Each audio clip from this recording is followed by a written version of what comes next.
Hello ma'am puna mapu mai ten just mong channel da ma'am da nong chari ma'am hari se parlor da ni ko ado hari se din da se kita weather su mong cha de nong su dum tai ba ko dum na miss khara la ko wa de ade de ai dum sum peram ba da gi as makeup dum to ko ke da yam su hai bon de ko hai khara hai bu adum mayam na kenari ko na dumara ka di jaw ko de ba ko da su ai khara khanja ba hi ja ba da du da si gi vlog se makeup ki oina oire se ai je momo sindi loi sura bane ko ma ada ngasi je dum makeup to khara ai ngore poche su loi suna ba di lai de khara lai ai na dum pu na dum chat le ba ko ai se ga last se dum tawi adu na ai na khara purai dum khara purai ba adu da makeup to adum ye minasi ajara gadra phajara da du su khangde ada se dum ma'am video se dum makha na ye minasi makeup se hawra ko ma'am dai de ma'am I see ahanbada skin toner se gulabari ge asi snan tawbiye ko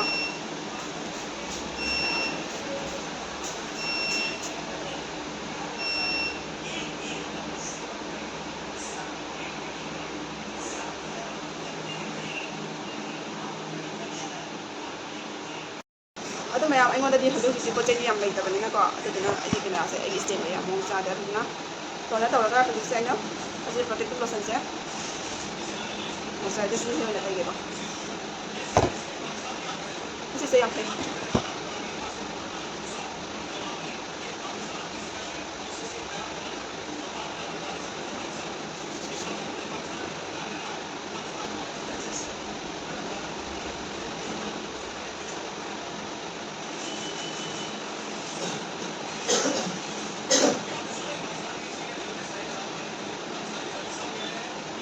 kasi mali ya ai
Sindi ina do ko to pri ka sin sa takli ko man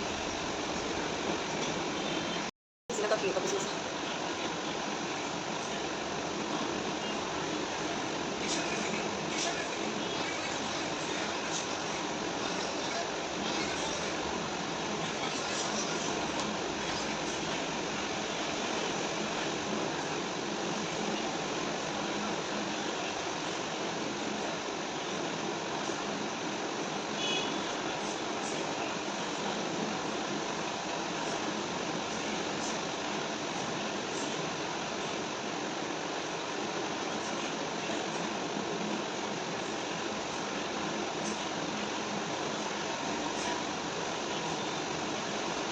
mali ko palo ya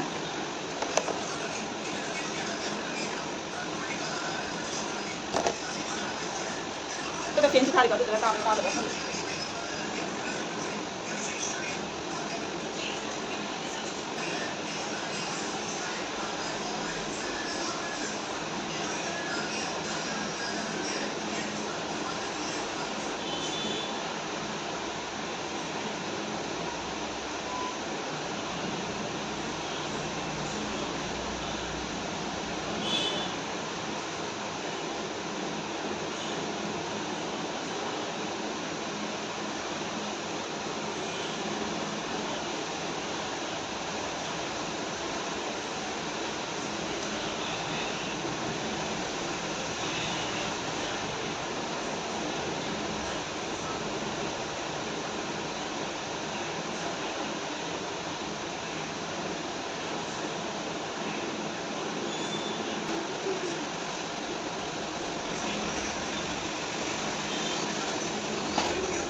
kena yaudra.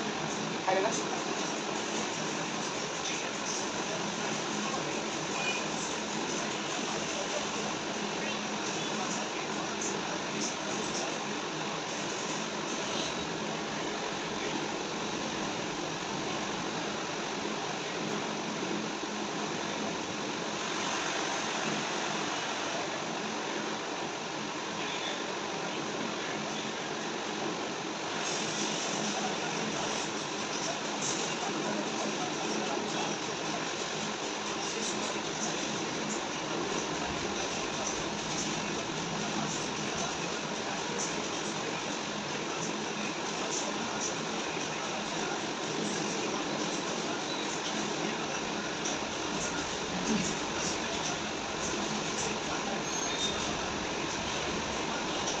Lại với tôi đi.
Meakup से ma'am ना फिर तो लोगों से चिन्ह list छाड़ देंगे फिर वो kan ay this day yang kada niya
Yang kapon din sila Tanun hindi sangon jiju pabili ko ay ki me ko se por am dali ay nan kadi lagi ko ado yung dali hawe ko tabe wani daw na la ga dia ani sa sport yang muan ke ay ki me ko mas tara ka ya ga mai kasi ay ano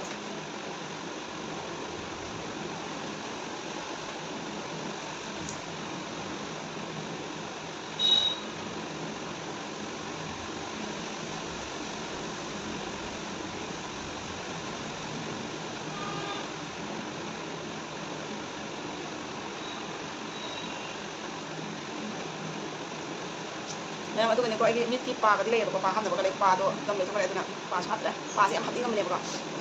saya jumpa itu, baik itu, terus sini, terus sini. ꯃꯌꯥꯝ ꯆꯟꯗꯣꯟꯁꯤ ꯀꯥꯡꯈꯤꯒꯦ ꯑꯁꯤꯗꯤ ꯀꯩꯅꯣꯅꯤꯅꯀꯣ ꯆꯨꯝꯅꯒꯤ ꯆꯟꯗꯣꯟꯅꯤꯅ ꯑꯗꯨꯗꯨꯅ ꯑꯩ ꯑꯗꯨꯝ ꯁꯤꯁꯤꯅ ꯀꯥꯡ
isang lahat.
Ma'am cable लोरे अद येंबियो मैम अगी मेकअप से असिगी मेकअप से मैम अगी चंदोन से को कइनोनी फैब्रिक नते कब फैब्रिक ओइरगदि अमुगे हाना उगदबने बको चुमनगी चंदोन दुनिना अदुना मंगा से केरन फुदोक वाले नंबदी ए पूरा फुल नंजरी मिको आई हान हान बदी चंदोन सी कांग से हेरम देबा हौजिदि याम हेरे हानगी हेरम देबा का बगदि हौजिदि याम हेरेबा अदो मेकअप से सपोर्ट याम वाली अगी पोजे सिंसे अमा लेरे अमा लेदबा अमा लेरे अमा लेदबा खरा लेबा सिंजना अखोगी जुगा तौरगा तौबा मेकअप हाइदो अदु ओइने असिगी मेकअप से को अदा आईलाइनर दि लेजरिमी को इसागे अदु जाउबिरक्त्रे अदैदि आईलैश लೈ अदुसु हापना बै दो दो लೈ थोकरे अदुदना हापति याम हापतिंग बा अदु हापगदि अमगे खतंग मंगासि तागदम अदो हापति हामनिंग बा हापनिंगाय लेत्रमिना हापत्रे अदुसु हापत्रे अदो मैम अइगी मेकअप से अदुम यारा बेंबियो अदो मैम अइ ngasiगी मेकअप अखोइ पाई यानी अइ मेकअप से यारा बें Sabe? Hah?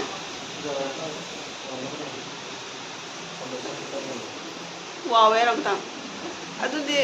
si ay nga kasi kaya tayo diba wala katang tayo mga kasi kaya tayo rin yung kamala. Comment na bira mo ay na tawse mo na pagsay pagsade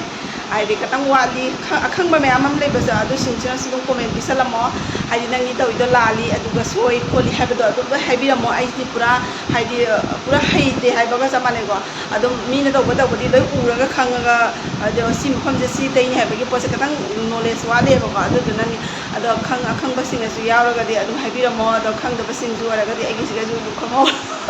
ay gi siga ju khang lo ado ma'am ado yari yara bani da koi luhong ba ga tat pagi di ado yari yara mi ga kau da bi da ko ai sai no da dum tau ai di ju mi jara bani ai makeup se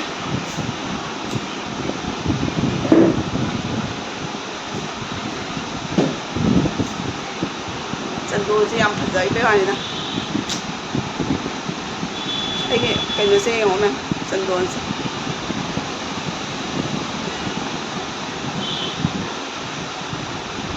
así de bueno me amo uno pero van ay se do ka se machu kya no mo harbane ado de gi ai gi mana to gi nasika si sune lo thok ba ya da na le lo to ba di ai sina ne yang na tawraga aina ne asigi still moi na hut pa se asi sina le ram kem to re da yang na phage da aina ko nang da ngai ko to pa se sining man gi na dukan da gi le ka opong ma sana di sa je bani na dukan da gi le ka opong ma yang hu chalu re adu hu chan ba da gi ni septic ko rakta no ko katang ma pa na ko ma me adu hu di du phare asi se sindo khara asi se lo ko ga adum sana ma chang ti sa ge na ine sunari da haina la le ra bane ko na sikani na sana si yang chang oi na ko adu na adu oi na ko hoji hoji gi sa je bani na ina dum si ja le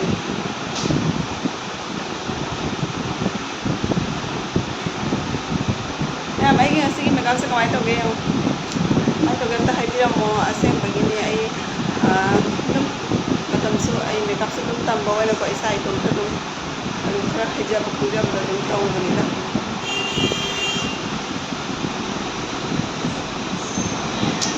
तो मैं मसी की blog city Matang सिदा लो सिंजरगे मथंगी video दा मैं थंगलसी अदुनी मैं आइना दुम तौसे सिगा लाया सिगी ब्लॉग अमा आजा लेरे युमदा लेरे थबक सत्तबगी दुम ब्लॉग अमा समाय दुम तौना थंगलगे मैं अदो मैं आई की चैनल से मैं ना अनो नौना थेंगबी बतारगा दी चैनल से सब्सक्राइब तौबीबा कौबीगनो मैं अदो नुंगाई नुंगा वीडियो दुम थंगलकनी अदो मतंग सिदा मैं सिगी वीडियो लोइसलगे को मैं बाय बाय